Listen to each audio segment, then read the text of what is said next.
Canal YouTube Eli Correia Oficial, o canal da saudade. Se inscreva no nosso canal. Vamos lá? Vamos se inscrever? Então estou aguardando a sua inscrição e também aguardando a sua carta, a sua saudade, a sua história. Mande para esse e-mail, cartasaudadeelicorreia@gmail.com.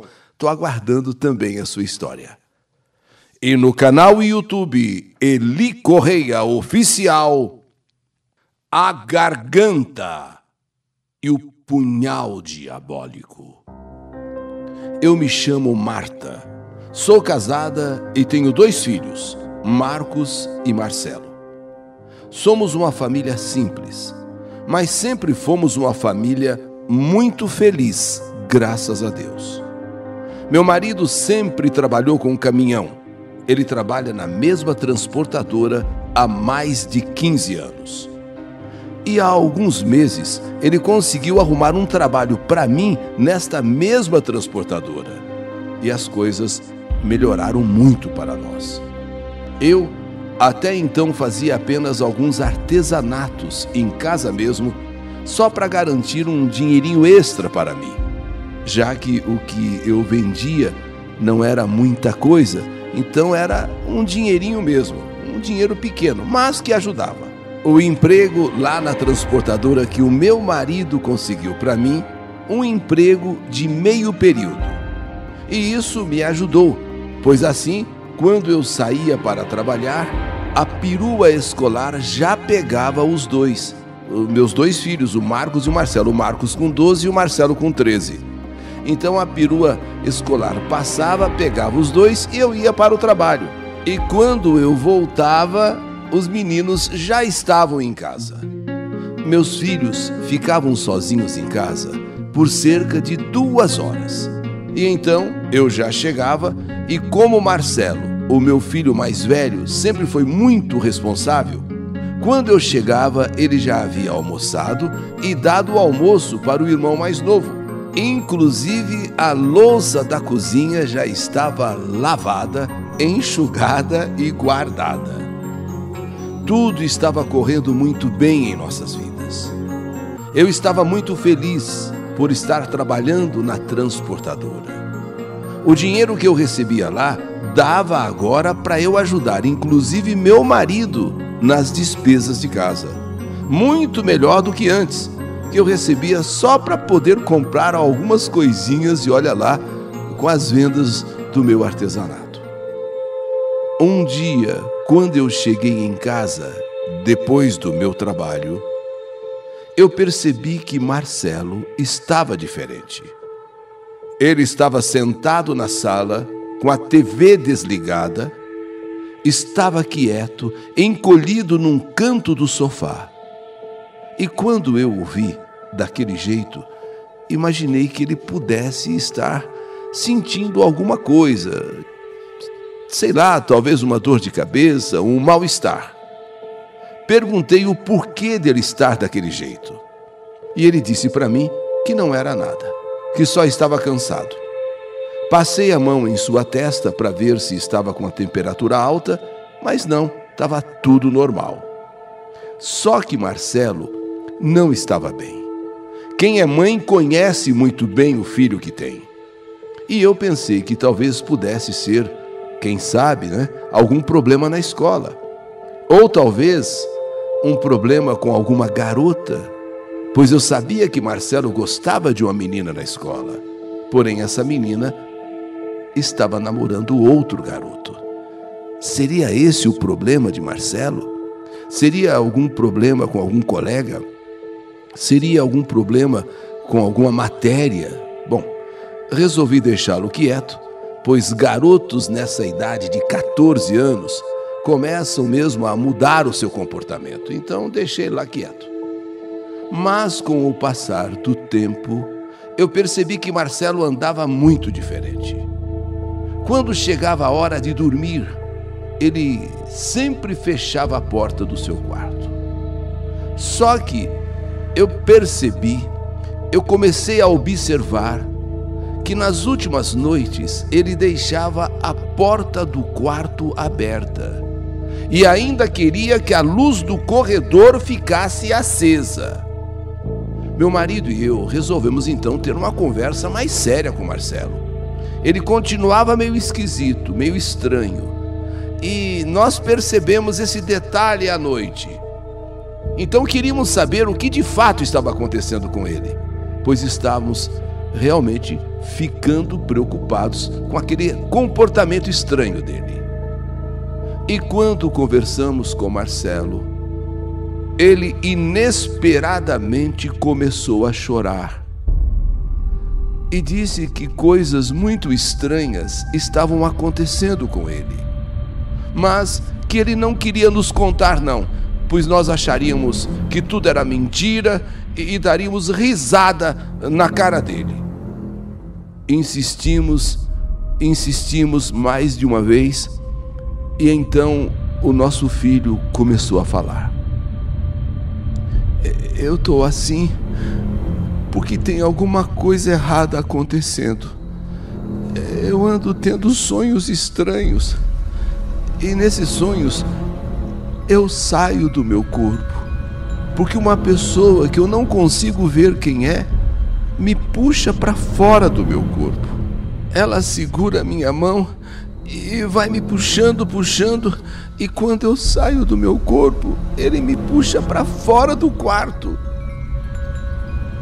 E enquanto isso, eu consigo me ver deitado na cama dormindo. E essa pessoa, ou sei lá o que é, me leva até a cozinha e lá me dá uma faca e pede com uma voz bem baixinha que passe a faca no meu pescoço. Ele fala bem baixinho: corta o seu pescoço, passa a faca no seu pescoço. De imediato, a reação do meu marido, vendo o que Marcelo está falando, foi dar uma bronca, sabe? Foi dar uma bronca e falar: que palhaçada é essa? Que besteira é essa? Que é isso, Marcelo? E o que Marcelo fez? Imediatamente se levantou do sofá, chorando e dizendo que era por isso que ele não queria contar nada.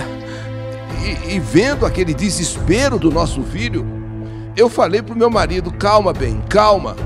Então eu e meu marido percebemos que, por mais absurdo que fosse aquela história, o que ele estava contando era a mais pura verdade, até porque já há vários dias ele estava mudado, há vários dias ele estava diferente.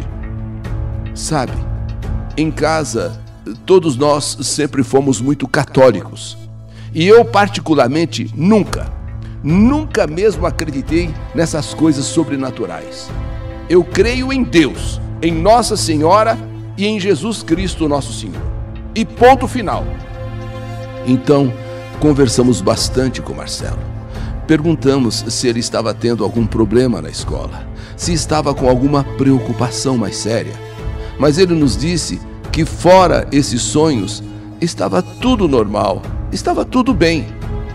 Resolvemos então dar todo o apoio a ele e tentamos acalmá-lo, dizendo que às vezes temos realmente pesadelos terríveis e que era só a gente rezar com fé, rezar bastante, que essas coisas não aconteceriam mais.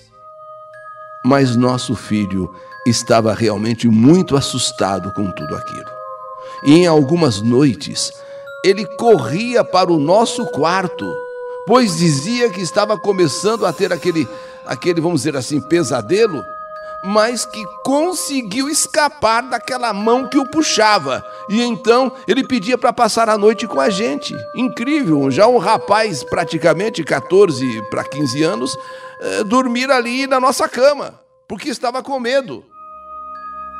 Meu marido e eu resolvemos que deveríamos procurar a escola, a diretora da escola, para conversarmos com ela, pois ela talvez pudesse dizer alguma coisa encaminhar Marcelo para a psicóloga que havia no colégio, porque realmente alguma coisa muito séria estava acontecendo com o nosso filho.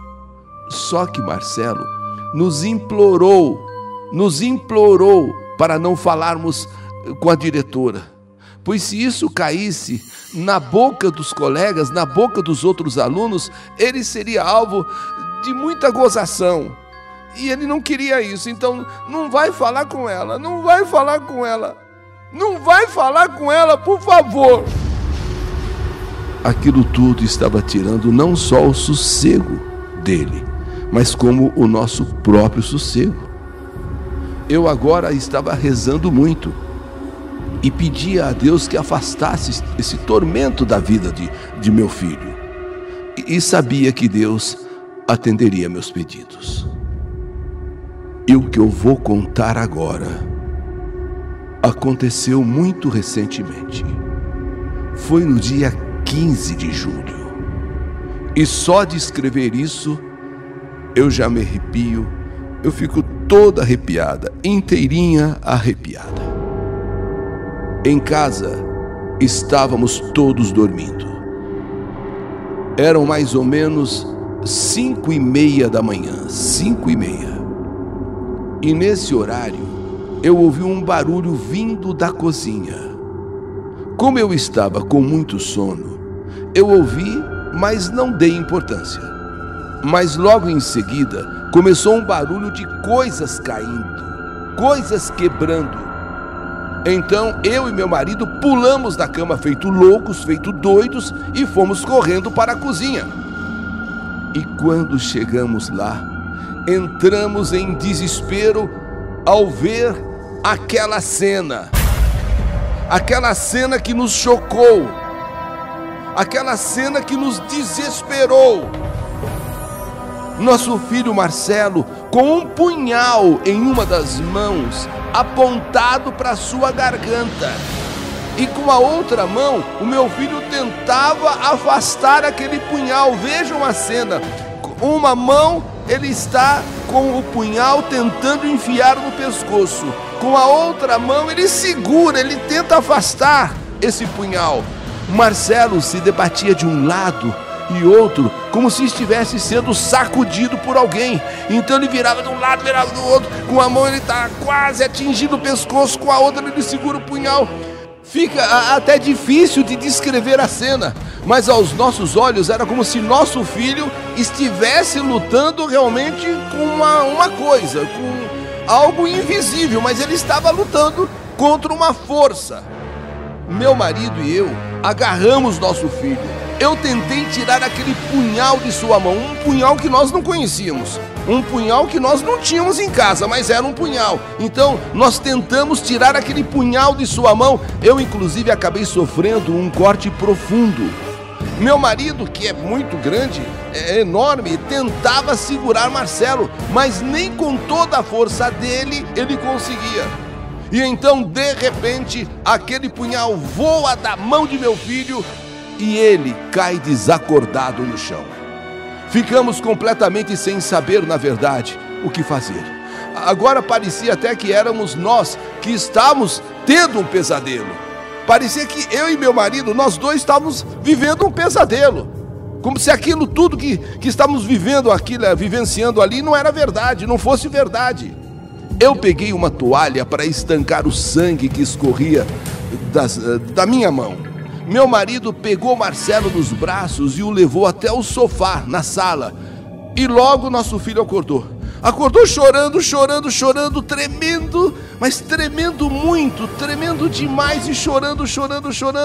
Meu marido então pegou aquele punhal do chão e nessa hora ficamos mais assustados ainda. Aquele punhal era simplesmente algo tenebroso, assustador. Parecia ser, primeiro, um punhal muito antigo e em seu cabo, que era de ferro, havia esculpida uma criatura medonha, que eu não tenho dúvida que se tratava do diabo, como se o diabo, o Satanás, estivesse esculpido, tivesse ali esculpido naquele cabo do punhal. Meu marido então largou aquele punhal em cima da mesa da cozinha. Pegamos Marcelo e o nosso outro filho, que nessas alturas estava também assustado, chorando, gritando, e fomos para o pronto-socorro, pois eu precisava cuidar daquele corte na minha mão, um corte profundo que eu sofri tentando tirar o punhal do meu filho.